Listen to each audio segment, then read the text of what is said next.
우리가 살아갈 이제 앞으로의 시대는 오늘날 많은 이들이 불확실성에 봉착해 있다라고 하는 이야기들을 하는 것을 우리 많이 듣게 됩니다.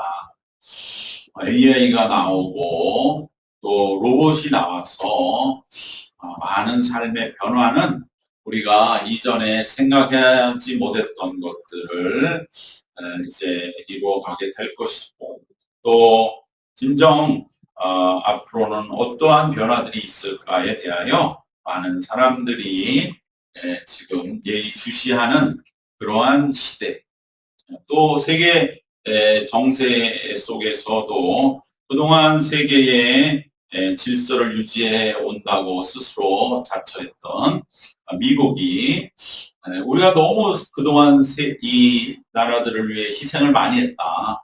그래서 우리가 너무 빚이 많고 사람들은 우리의 고마움을 모른다. 그래서 아주 이제 참 깍쟁이가 돼가지고 막 우리가 전쟁도 우리에게 손을 놔버리면 너희들이 스스로를 제대로 지키지도 못한다. 이런 새로운 세계의 정세. 그래서 각자 나라들이 스스로를 지켜야 되고, 그러다 보면 사회가 더 피폐해지고 개인들도 앞으로 삶을 더욱더 스스로 지켜나가야 하는 것이 아닌가는 그러한 영향을 주는 분위기를 지금 새롭게 어떻게 끌고 갈 것인지 우리는 바라보고 있습니다. 바로 오늘 본문에 여호수아와 함께 가나안을 차지한 이스라엘 백성들이 이제 새로운 환경과 새로운 삶의 질서 속의 미래를 개척해야 하는 상황과도 같다고 우리는 볼 수가 있습니다. 이들의 부모 세대는 정착민이 아닌 유목민이었기 때문에 완전히 삶이 다릅니다. 유목민과 정착민은 생각도 틀리고 완전히 삶의 인생에 대한 라이프 스타일의 설계 자체가 다릅니다. 내가 나중에 어떻게 죽어야 될지에 대한 생각도 다르고 그렇기 때문에 완전히 부모 세대와는 다른 삶을 살아야 했습니다. 1세대 우리가 잘 아는 것처럼 그들은 광야를 평생 떠돌다가 광야에서 다 죽고 말았습니다. 그러니까 그들에게 무덤이 없는 것이죠. 우리가 징기스칸이 세계의 가장 큰 타임지가 선정한 영향을 미친 사람이라고, 물론 그건 다 의견은 다르겠지만, 그리고 그가 차지한 땅이 세계 어떤 정복자들보다 많은 땅을 차지했다고 하지만 징기스칸의 무덤은 지금 발견할 수가 없습니다. 왜? 많은 사람들은 여러 가지 그거에 대한 미스테리를 얘기하지만 유목민들의 사고방식 자체가 무덤이라는 것은 필요가 없다. 결국 이 자연 속으로 우리는 늘 떠돌아 살았기 때문에 우리는 어디 정착한 그러한 사람이 아니기 때문에 우리는 무덤이라고 하는 것이 필요가 없다. 그래서 징기스칸도 마찬가지로 유목민의 생각 속에 그렇게 우리가 생각하는 어마어마한 피라밋이나 그 진시황릉 같은 그러한 무덤을 생각하고 훨씬 더 대제국을 이루었으니까 어마어마한 무덤을 세웠을 거라고 생각하지만 그러지 않을 가능성이 많다는 거죠. 그것은 피라밋이나 진시황 같은 사람들은 정착민이거든요. 나는 여기서 태어나 여기서 살다 여기서 죽어. 그리고 난 여기에 묻힌다. 내 뼈를 여기에 묻는다. 이런 생각이 있지만 유목민은 그런 게 없어. 어디든지 떠들어갈 수 있고 온 세상이 나의 어디든지 거주지가 될 수 있고, 그리고 떠나면 자기가 살았던 땅도 어렴풋하게 기억하는 그러한 삶의 전혀 다른 생각들을 이해하면 징기스칸의 무덤에 우리는 무슨 신비한 그러한 생각을 가질 필요가 없다라는 것을 우리는 알게 되는 것이죠. 바로 부모 세대인 1세대는 광야를 유랑했습니다. 그렇기 때문에 2세대는 부모 세대의 삶으로 본받을 게 사실은 많이 없는 것이죠. 우리는 정착해서 살아야 되니까. 또 그러면 그 전 세대, 할아버지 세대는 뭔가 본받을 게 있느냐? 더 없습니다. 왜냐하면 그들은 애굽에서 노예로 지낸 세대였기 때문에 이제 여호수아와 함께 가나안에 정복해 살아야 할 바로 현 세대는 자유민이거든요. 노예와는 또 이건 완전히 다른 삶이기 때문에 이들은 이제 공간도 낯설고 신분도 낯설고 모든 것이 새로운 세상에 살아야 하게 되었습니다. 바로 이러한 미래에 대한 불확실성 앞에 이스라엘 백성들은 어디에 길을 찾을 것이냐. 우리가 생각할 때 응당 하나님 안에 길을 찾아야 함에도 불구하고 사람들은 결코 그렇게 쉽게 자신의 죄악을 이길 수가 없는 모습을 우리가 봅니다. 우선 그렇기 때문에 오늘 여호수아는 바로 새로운 환경, 새로운 그러한 정체성으로 살아야 할 이들이 놓치고 있는 것. 그것은 바로 지금에 이르도록 이전에 받았던 은혜를 잊어버리고 있다는 것. 그리고 새로운 환경에만 그저 당황해서 현실 속에 급급해 살 길을 이리저리 찾아 헤매는 그 모습을 여호수아는 분명하게 일깨워주고 있는 것입니다. 바로 이 이스라엘 백성은 불안한 나머지 당장 눈앞에 보이는 사람들, 그 사람들은 바로 가나안의 원주민이죠. 가나안 땅을 들어와 봤더니 거기도 사람이 조금씩은 살고 있는데 그 사람들이 이 땅에 원래 살던 사람이니까 그들의 생활 방식을 우리도 따라야 할 것이 아닌가. 그들의 믿는 농경신을 우리도 믿어야 할 것이 아닌가라고 하는 유상 숭배의 유혹에 빠지고 많은 것을 여호수아는 강력하게 오늘 경고하고 있는 것입니다. 여러분들 왜 미래를 불안해합니까? 그것은 지난 이 은혜를 잊었기 때문입니다라고 여호수아는 말씀합니다. 그리고 참된 복의 근원이 하나님이시라고 하는 것을 이 낯선 환경과 새로운 삶 앞에 당황해서 잃어버렸기 때문이라고 여호수아는 지금 말씀하는 것입니다. 우리도 마찬가지입니다. 이제 새로운 시대가 온다 하는데 우리가 믿었던 믿음과 신앙이 과연 새로운 시대에도 충분히 더 영향력이 있을 것인가? 시대는 바뀐 것 같은데 그 젊은 세대는 영적으로 스스로 또 뭔가 다른 이야기들을 하는 것 같은데 과연 이러한 새로운 환경 속에서 우리가 가졌던 믿음과 삶의 체계가 이들에게도 살래로운 삶의 돌파구가 될 것인가? 이러한 새로운 환경에 대한 불안은 지난날에 받았던 그 큰 은혜를 잊어버리게 하고 당장 도움되는 것처럼 보이는 그러한 우상을 쫓아가게 하는 죄를 낳게 된다고 하는 것을 우리는 기억해야 할 줄로 믿습니다. 오늘 우리 시대도 마찬가지입니다. 과연 어떤 세상이 펼쳐지게 될까에 사람들은 지금 명확한 답을 내놓지 못하고 있는데 분명한 것은 이전과는 뭔가 다른 세상이 될 것인데 그렇다고 해서 미래에 대한 불안에 쌓여서 뭔가 앞을 내다보느라 지난날의 은혜와 과거를 잊어서는 안 될 줄로 믿습니다. 그렇기 때문에 오늘 여호수아는 분명한 우리가 너무 잘 아는 섬길 자를 오늘 택하라.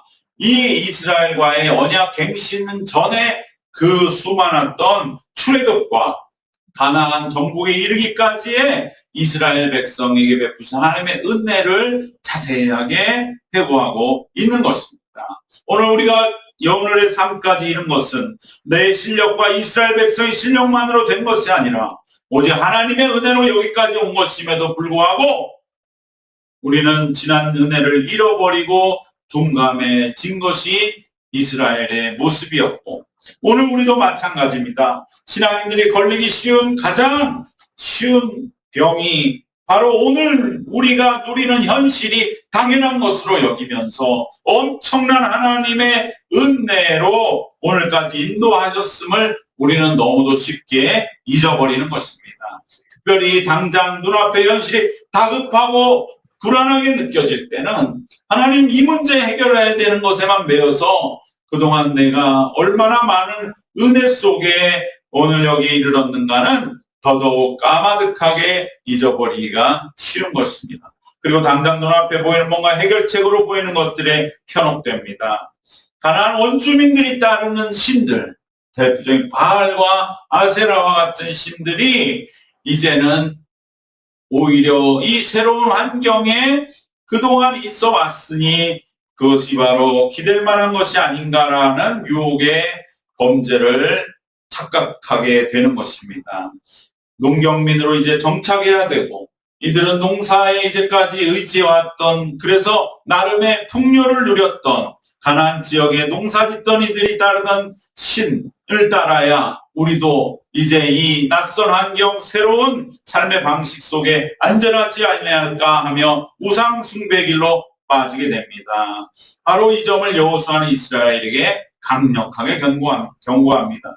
오늘 우리도 마찬가지입니다. 오늘에 이르게 하신 은혜를 기억하고 환경에 적응할 뿐 아니라 새로운 환경에도 우리에게 얼마든지 이기게 하신다라고 하는 확신을 우리는 다시 회복하고 우리의 환경을 극복하게 하실 분을 택해야 할 줄로 믿습니다. 여호수아는 오늘 본문에 그러기 때문에 여기까지 이르게 하신 하나님의 인도하심을 아주 길게 회고하고 있습니다. 눈앞의 현실이 다급해 보일수록 우리는 하나님의 은혜를 다시 한번 생생하게 기억하고 결코 환경 속에서 우리에게 마치 해결책처럼 속이는 손쉬운 길로 우리가 어긋나지 말아야 함을 여호수아는 권고하고 있습니다. 오늘 우리도 마찬가지입니다. 우리의 미래가 불확실할 때 우리가 기댈 수 있는 것, 우리가 쉽게 생각할 수 있는 건 무엇이겠습니까? 물질이 있어야 돼. 내가 돈이 있어야 돼. 또 많은 뭔가 인간적인 많은 지혜와 지식들이 우리에게 미래를 제시하는 것처럼 들리는 그러한 많은 세상의 지혜들, 그리고 또 오늘날은 대중사회로 많은 사람들이 여론이 몰리는 곳, 거기에 미래에 대한 우리의 기댈 것이 있을 거야 라고 하는 모습들은 결코 우리가 가야 할 길은 아닙니다. 오직 우리를 여기까지 인도하신 하나님, 그 하나님이 비록 낯선 환경, 낯선 삶을 살아야 하지만 그 가운데 분명한 해답이 되신다고 우리는 믿고 더욱더 확실하게 붙드는 것만이 우리에게 이 모든 새로운 환경 속에서도 우리가 걸어가야 할 길임을 확신해야 할 줄로 믿습니다. 그것이 바로 오늘 여호수아가 우리에게 말씀하는 분명한 우리에게 주시는 권고입니다. 그럼에도 불구하고 이스라엘이 가나안에서 이렇게 머뭇머뭇하고 있는 그러한 더 깊은 이유가 있습니다.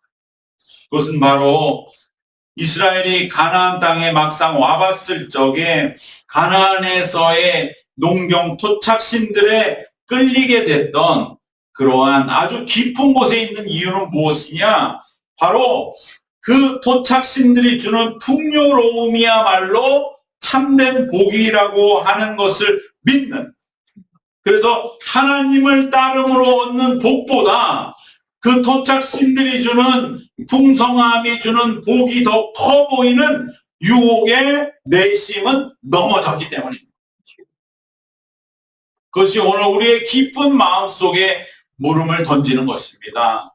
진정한 행복이란 무엇이냐?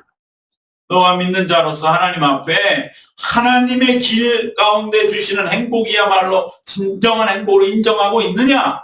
아니면 가나안에 와보니 저 척박한 광야에 비해서는 너무나 좋고 편하고 풍성하고 안정되고, 그러니 우리는 이제 이곳에 와서 가나안에 맞는 신을로 바꿔야 되지 않느냐라고 하는 그 참된 복에 대한 거짓 유혹에 넘어졌기 때문입니다.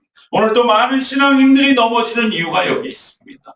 겉으로는 하나님을 믿고 예수님을 믿는다고 하지만 진정 예수님을 믿는 길이 참된 행복이라고는 여기지 않는 이 무지와 오해 속에서 오히려 적당히 하나님을 믿고, 그러나 세상적으로도 내가 좀 더 나아지고 풍성해져서 혼합해서, 그래서 내가 세상적인 복도 좀 즐겨야 되겠다라고 하는 그 마음이 얼마나 우리 신앙의 치명적인 그러한 갉아먹는 일이 되는 것을 스리슬쩍 덮어두고 지나간다고 하는 것을 여호수아는 우리에게 오늘날 섬길 자를 택하라고 하는 강력한 권고를 통해서 일깨우고 있는 줄로 믿습니다.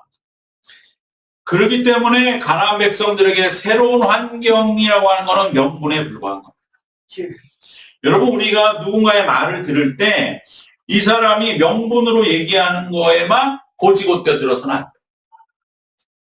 그 명분은 자기가 옳아야 되거든요. 자기의 내심이 들키고 싶지 않기 때문에 명분을 내세우는 겁니다. 여러분, 예전에 우리 무슨 동성애 문제 이런 거 있죠.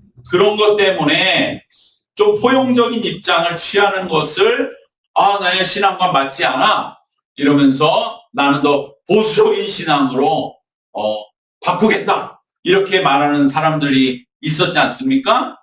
그건 명분입니다. 이미 그 속에는 예수님 믿기가 너무 힘들어서, 거룩한 척하기가 힘들어서 내가 좀 신앙적으로 나도 좀 그냥 한동안 내려놓고 싶기 때문에 솔직하게 그 얘기를 해야 되는데, 그렇게 되면 내가 그동안 신앙생활 괜찮게 해왔던 게 무너지잖아요. 그러니까 명분을 내세우는 거예요. 나 잠깐 동안 교회를 옮겨야 되겠습니다. 신앙을 좀 내가 바꿔야 되겠습니다. 왜? 그런 나는 그 문제에 동의하지 않기 때문입니다. 그럼 교회를 떠나요? 정말로 그럼 더 열심히 가서 신앙하고 그 문제에 앞장서야 될 거 아니에요? 나중에 안 다니고 있어요. 명분이었던 거죠. 그러니까 우리는 그런 명분에 가지고 토론하는 게 의미가 없어요. 그것은 하나님이 주신 믿음 안에서 자연스럽게 얼마든지 현실적으로 아무 문제가 안 되는데 그걸 이슈화해서 명분화하는 거지요. 사실은 내가 신앙생활이 너무 힘들고 내 믿음이 너무 연약하고 사실 내가 현실적인 문제 해결이 안 되는 것 때문에 내 신앙 흔들리고 있는데, 마치 나는 신앙생활하는 데 있어서 현실적인 문제에 흔들리지 않는 정도의 아주 대의 명분을 가지고 그렇게 고민하고 기도하는 그러한 지도자급의 인물인데, 신앙의 색깔이 맞지 않아서 나는 못하겠다고 겉으로는 괜찮은 것처럼 내세우지만 속에 그 신앙은 무너져가고 있는 그 중심을 못 줄여요. 오늘 이 이스라엘 백성도 가나안 땅에 와서 왜 바알에게 끌리느냐? 명분은 그런 거예요. 우리가 너무 낯선 환경 아닙니까? 우리는 이제 새로운 세대를 살아야 됩니다. 부모님이 우리 준 신앙 그것으로 우리 강요하지 마세요. 우리 완전히 다른 세상에서 신앙생활을 해야 됩니다. 그러나 그 내심은 뭡니까? 하나님을 믿는 건 너무 힘들어. 자기가 세상 복에 취했거든요. 세상적인 풍요로움이 주는 복에 남들을 물질가지고 종부리듯 하는 그 기쁨에 취해서 진정한 기쁨을 오히려 추구하지 않고 있거든요. 근데 그것이 신앙적으로 자기에게 부끄러운 모습이 한 거 아닌데 그걸 들키고 싶지는 않은 것이죠. 그러니까 명분으로는 가나안에 왔으니 우리가 농사를 지어야 되니 우리가 조금은 그쪽의 걸 받아들여야 되지 않습니까? 라고 하지만 내심에는 가나안 신은 말이야 만만한 신이야.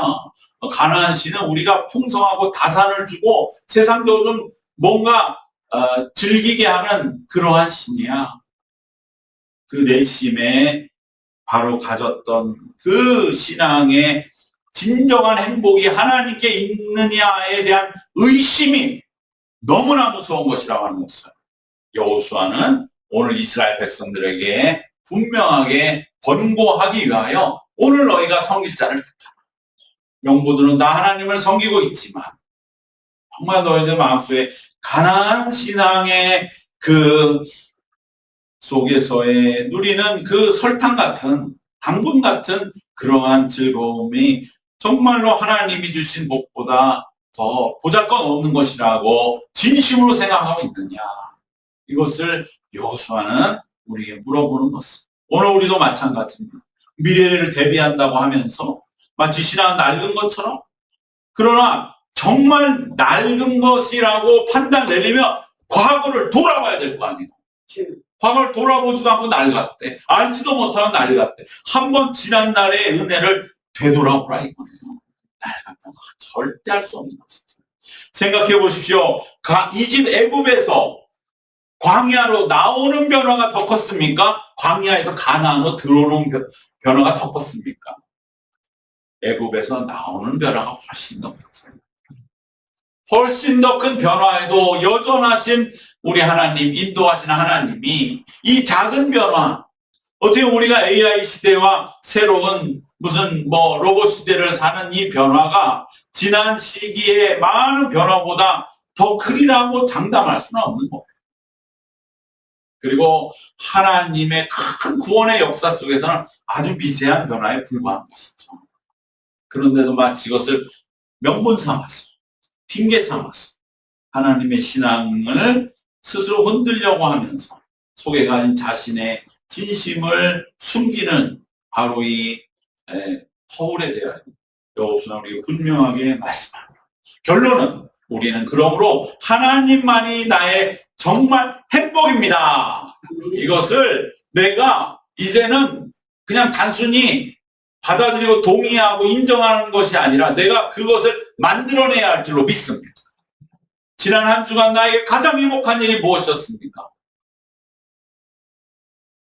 거기에 이 여호수아의 물음에 대한 답이 있는 겁니다. 내가 세상적으로 아주 일확천금했습니다. 내가 뭔가 세상적인 기쁨 그것만 생각나면 우리는 어떻게 보면 여전히 하나님이 나의 행복이요 기쁨이라는 이 물음 앞에 그저 머뭇할 수밖에 없는 것이죠. 그러나 하나님, 지난 한 주간 내가 어떤 사람 한 사람을 위해서 정말 기도하기로 하는데 이제 가닥이 잡힙니다. 얼마나 기쁩니까? 내 한 주간 가장 기쁜 일입니다. 내가 맛있는 음식을 먹고 어딜 가고 그게 기쁨이 아니라 이제 기도에 희미한 하나님의 터치하심이 보입니다. 그건 막연했는데 이것이 가장 기쁨. 우리가 더 잘 예배 드릴 수 있도록 조금의 한 발짝 나가게 하신 건 기쁨입니다. 내가 정말 친한 사람이 있는데 그 사람과 그동안 세상적으로만 맺어졌는데 어떻게 해서든지 가서 이제 다시 인간관계를 회복해서 조금이라도 더 친해지고 하나님 곁으로 인도하고자 하는 길이 열리게 된 것 기쁨입니다. 우리가 지난 한 달을 생각해보고 살아온 6월까지 반년을 생각할 때 가장 큰 기쁨이 어디 있습니까? 우리는 너무 잘 알고 있지요. 세상적인 기쁨이 될 수 없다는 것. 근데 우리는 현실적인 내 삶의 체크함에 있어서는 우리에게 더 많은 주의와 관심이 필요한 줄 믿습니다. 우리는 이제 정말 내 삶의 행복이 뭐냐. 섬길 자를 택하라. 이것은 바로 그 물음입니다.